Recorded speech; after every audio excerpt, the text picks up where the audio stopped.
My younger son, we actually came into this room years ago and he was probably 4, and I put on my helmet on him and put my harness and it's dragging on the floor, and he looks at me and goes, "Look, Daddy, I'm a test pilot." Put this side in first. I'm Nils Larson. I'm the chief test pilot here at NASA Armstrong. It really came when I was probably a junior in high school, maybe a sophomore, and one of my teachers handed me a book, and the book was The Right Stuff. I knew I kind of wanted to be an engineer or a scientist, and I read that and I went, wow, this would be cool. You could be both an engineer / scientist, and you could be a pilot. Best of both worlds, how cool would this be? Roll 3, 2. Copy, Mark.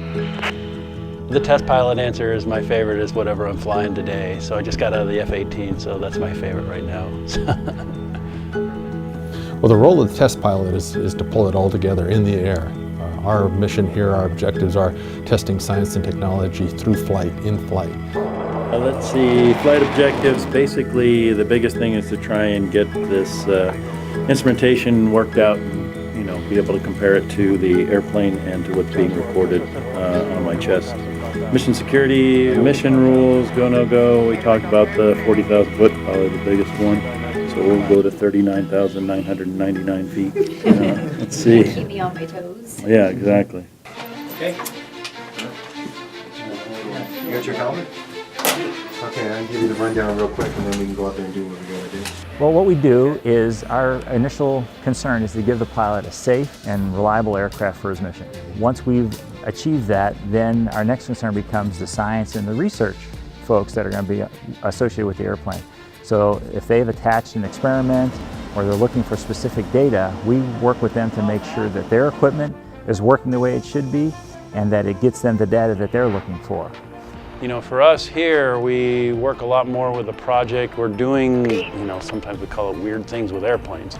So rarely are we going to point A to point B, or if we are going point A to point B, we're going up and down and up and down and up and down the whole time when we're going there. And our job is to try and get the people the data. Fan on the speed brake. See how its effect on pitch.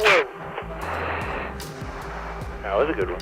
You look and, you still, even though you're sitting in the same desk, Neil Armstrong worked here. We named the place after him. My desk used to be right where he sat.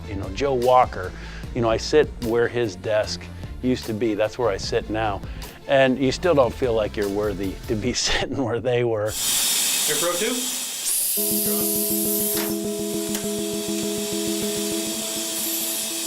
I'll say one thing. These pilots are about the best test pilots probably in the world. They're very busy. They're either flying all across the world in sims, meetings, tech briefs.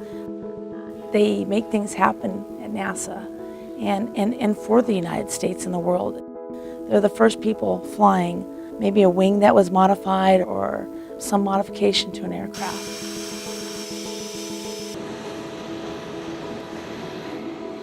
We're not done with flight. There's a lot of research yet to be done in flight. There's a lot of gains yet to be accomplished in flight. And to get our job done, we need test pilots like Nils Larson, like the people he works with and trains. Still a little bit of side-to-side motion on the stick, a little bit of pumping forward. It's early morning and I'm watching the sunrise over the lake bed, and it's a beautiful sunrise, and it suddenly occurs to me, oh my God, I made it. I'm doing what it was that I decided when I was 16 that I wanted to go do. I always tell people that it's worth it, because it wasn't like I was just nosing the book, for 17 years. I had a lot of fun in those 17 years getting up to that flight. And then I've had a lot more flights like that since. So, it's totally been worth it.